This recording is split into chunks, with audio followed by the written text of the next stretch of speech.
তোমাদের আজকে একটা বাংলার ডেমো দেখাবো। তো সেটা হচ্ছে নবম শ্রেণীর হচ্ছে খেয়া কবিতা রবীন্দ্রনাথের, যেটা কিন্তু সিলেবাসে আছে।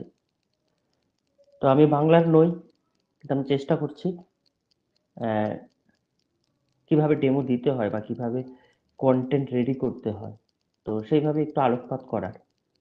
ঠিক আছে, তো আমি স্ক্রিনটা শেয়ার করেই করছি।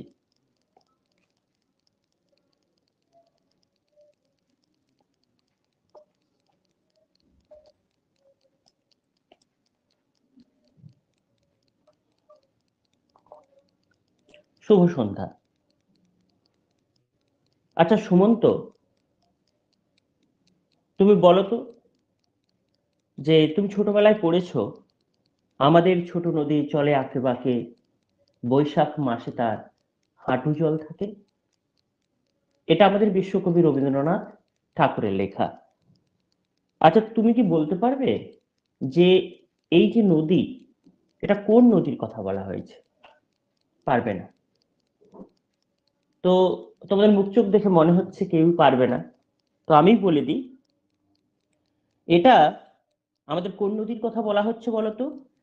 না, নাগর নদীর কথা বলা হচ্ছে। নাগর নদী। এই নাগর নদীটি কোথায় অবস্থিত? না, এটা বাংলাদেশের, বর্তমান বাংলাদেশের নওগাঁ জেলার আত্রাই উপজেলার পতিশ্বর গ্রামে। এবার দেখো, যে তোমরা জানো যে রবীন্দ্রনাথ ঠাকুর আমাদের ঠাকুর পরিবারের বিরাট জমিদার পরিবার। সেই পরিবারের জমিদারি দেখাশোনা করতে বিভিন্ন জায়গায় ঘুরতেন। উনি এই নওগাঁ জেলার আত্রাই উপজেলার পতিশ্বর গ্রামে কত সালে আসেন? 1891 সালে আসেন। সেই সময় এই যে পতিশ্বর গ্রামের রূপ, তার মধ্য দিয়ে বয়ে যাওয়া এই নাগর নদী, তার রূপে মুগ্ধ হয়ে যান। তার দুপাশের মানুষের জীবনযাত্রা, মাটির বাড়ি, গাছপালা, পশু পাখি, মানুষের মধ্যে সখ্যতা, এইসব দেখে তিনি মোহিত হয়ে যান। তিনি লিখে ফেলেন খেয়া কবিতা। তিনি আসেন 1891 সালে। তিনি খেয়া কবিতাটা প্রকাশ করেন তার চৈতালি কাব্যগ্রন্থে।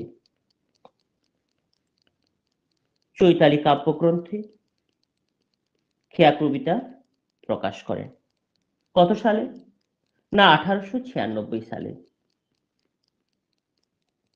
এই কবিতা শুধুমাত্র চৈতালি কাব্যগ্রন্থেই প্রকাশিত হয় এমনটা নয়। তিনি তার খেয়া কাব্যগ্রন্থে এটা আবার প্রকাশ করেন 1906 সালে। 1906 সালে। এটা একটা বিশেষ গুরুত্বপূর্ণ। এই খেয়া কাব্যগ্রন্থে মোট 16টি কবিতা ছিল। সেই 16টি কবিতার মধ্য থেকে 11টি কবিতা তিনি বেছে নেন কিসের জন্য? না, গীতাঞ্জলি কাব্যগ্রন্থের জন্য, যার ইংরেজি অনুবাদ করেন সং অফারিংস নামে। সেই জন্য তিনি নোবেল প্রাইজ পান। সেজন্য তিনি নোবেল প্রাইজ পান। তোমরা জানো যে রবীন্দ্রনাথ কত সালে নোবেল প্রাইজ পান? আচ্ছা প্রকাশ বলবে এটা কত সালে। হ্যাঁ, 1913 সালে। খুব সুন্দর, 1913 সালে নোবেল প্রাইজ পান। তো এবার আমরা মূল কবিতায় চলে আসি। আচ্ছা তোমরা একটা জিনিস জানো, যে এই রবীন্দ্রনাথেরই লেখা কয়েকটা লাইন তোমাদের ভাব সম্প্রসারণে পড়ে। কোন লাইনগুলো? না, নদীর এপার কহে ছাড়িয়া নিঃশ্বাস, ওপারেতে সর্বসুখ আমার বিশ্বাস। নদীর এপার কহে ছাড়িয়া নিঃশ্বাস, ওপারেতে সর্বসুখ আমার বিশ্বাস। এটা কণিকা কাব্যগ্রন্থের মোহ কবিতা থেকে নেওয়া হয়েছে। এবার মজার বিষয় হচ্ছে যে এখানে দেখো, একদিকে সুখ, একজন ভাবছে সুখ, অন্যজন ভাবছে ওইদিকে সুখ। এখানে কেন এমনটা হচ্ছে? তার কারণ হচ্ছে দুই পাড়ের মধ্যে, দুজন মানুষের মধ্যে, দুপাড়ে থাকা মানুষের মধ্যে তার সংযোগ নেই। সেই জন্য একজন আর একজনকে চিনছে না, একদিকের মানুষ আর অন্যদিকের মানুষকে বুঝছে না, তাদের মধ্যে কোনো যোগাযোগ নেই। কিন্তু এখানে যদি যোগাযোগ থাকতো, এমনটা হয়তো হতো না। আমরা সেটাই দেখবো খেয়া কবিতাতে। খেয়া কবিতা কি আছে না, যেখানে আছে আমাদের নাগর নদী, নাগর নদীর দুটো পাড়, আর তাদের মধ্যে সংযোগ করছে কে না, একটা খেয়া। আমরা জানি নদী পারাপার করতে গেলে আমাদের খেয়া চাই। এক পাড়ের মানুষ আর এক পাড়ের মানুষের কাছে যাবে, অন্য পাড়ের মানুষ এ পাড়ে আসবে, তার মানে তাদের মধ্যে সবকিছুর আদান প্রদান ঘটবে, সংস্কৃতির আদান প্রদান ঘটবে, সুখ দুঃখ সবকিছুরই আদান প্রদান ঘটবে। তো এবার কবিতাটা শুরু করা যাক। খেয়া নৌকা পারাপার করে নদীর স্রোতে, কেহ যায় ঘরে, কেহ আসে ঘর হতে। তার মানে এপারের মানুষ যাবে ওপারে, ওপারের মানুষ যাবে এপারে। কেউ ওপারে কাজ সেরে এপারে বাড়ি ফেরে, কেউ এপারে কাজের জন্য ওপারে যান। দুই তীরে দুই গ্রাম আছে জানাশোনা, সকাল হইতে সন্ধ্যা করে আনাগোনা। যে দুপারের মানুষের এই যে সংযোগ, এই যে যাতায়াত, এই পারাবার, ফলে তাদের মধ্যে সখ্যতা গড়ে উঠেছে। এক পাড়ের মানুষ অন্য পাড়কে চেনে, এপারের মানুষ ওপারে যেতে পারে। এইভাবে তাদের মধ্যে কি জানাশোনা আছে, সংস্কৃতির মেলবন্ধন আছে, তাদের হৃদয়ের টান আছে।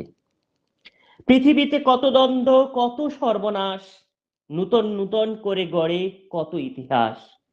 এই পৃথিবীতে প্রচুর দ্বন্দ্ব, এই পৃথিবী চলছে হিংসার উপর, এই পৃথিবী চলছে একজনের সর্বনাশ করে আরেকজন বড় হয়ে ওঠার জন্য। প্রতিনিয়ত একদল মানুষ অন্য দলকে পিছিয়ে রাখছে, একদল মানুষ তার ইমারত গড়ছে অন্যের হচ্ছে ধ্বংসের উপর। তারপরে রক্ত প্রবাহের মাঝে ফেনাইয়া উঠে ছোড়ার মুকুট কত ফুটে আর টুটে। দেখবে কোন সৃষ্টি, কোন গড়া আমাদের কিন্তু শান্তভাবে হয় না। এখানে ধ্বংসের মাধ্যমে হয়, রক্তপাতের মাধ্যমে হয়। একদল মানুষ এই রক্তের লীলা খেলায় মেতে উঠে, সেই রক্তের স্রোতে স্নান করে তার নৌকোটাকে এগিয়ে নিয়ে যায়, তার তরিটাকে এগিয়ে নিয়ে যায়। অন্য দল মানুষ সেই রক্তপাতে রক্তে ডুবে মরে যায়। সেটাই বলছে, একদল মানুষ ক্ষমতা লাভের জন্য সে কিন্তু রক্ত স্নান করতে দ্বিধা বোধ করে না। রক্ত প্রবাহের মাঝে ফেনাইয়া ওঠে সোনার মুকুট কত ফুটে আর টুটে। সভ্যতার নম নম কত তৃষ্ণা ক্ষুধা, উঠে কত হলাহল, উঠে কত সুধা। মানে এই সভ্যতার সুধা পান করতে, সভ্যতার আসল রসটা পান করতে একদল মানুষ প্রতিনিয়ত চেষ্টা চালিয়ে যাচ্ছে, প্রতিনিয়ত চেষ্টা চালিয়ে যাচ্ছে। তার জীবনের ব্রতটাই এটাই, যে মানুষের ধ্বংস করে নিজে তার উপরে হচ্ছে স্বপ্নের ইমারত গড়ে তুলবে। মানুষের শেষ যে নিঃশ্বাস, শত শত মানুষের দুঃখ, তার উপরেই তার কিন্তু রাজ সিংহাসন গড়ে তুলবে। কিন্তু এসব কোনো কিছুরই আঁচ লাগে না আমাদের নাগর সে নদী, তার দুপারের মানুষের মধ্যে, এই শান্ত সহজ সরল গ্রাম্য মানুষদের মধ্যে। বাইরে কি হচ্ছে না হচ্ছে, কি যুদ্ধ চলছে, কি হিংসা চলছে, কি রাজনীতির নাগপাশ মানুষকে যে আটকে দিচ্ছে, সে সব কিছুরই সাহচর্য থেকে অনেক দূরে। এদের গায়ে তার আঁচ পর্যন্ত লাগছে না।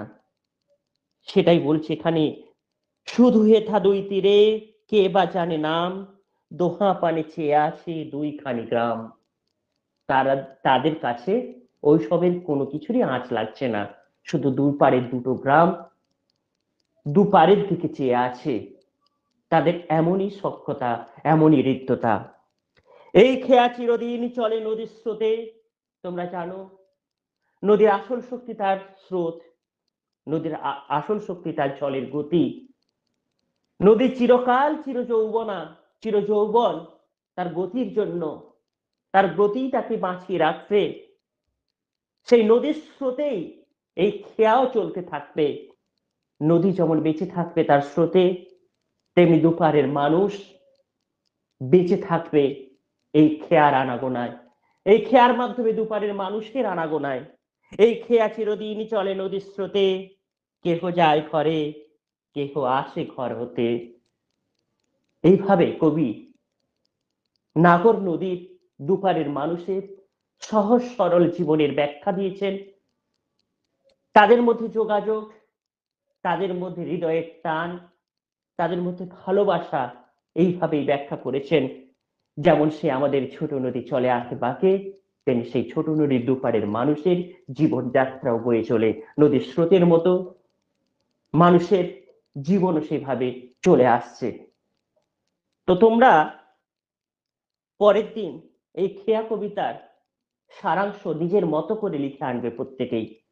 আমি এখানে দেখে নেব, প্রত্যেকেই দেখে আনবে। আশা করছি তোমরা সবাই বুঝতে পেরেছো। আচ্ছা আরাত্রিকা, তুমি বুঝতে পেরেছো? হ্যাঁ, তো সবার মুখ দেখে মনে হচ্ছে সবাই বুঝতে পেরেছো। তো সবাই তাহলে লিখে নিয়ে আসবে। তো এখানে ক্লাস শেষ করছি।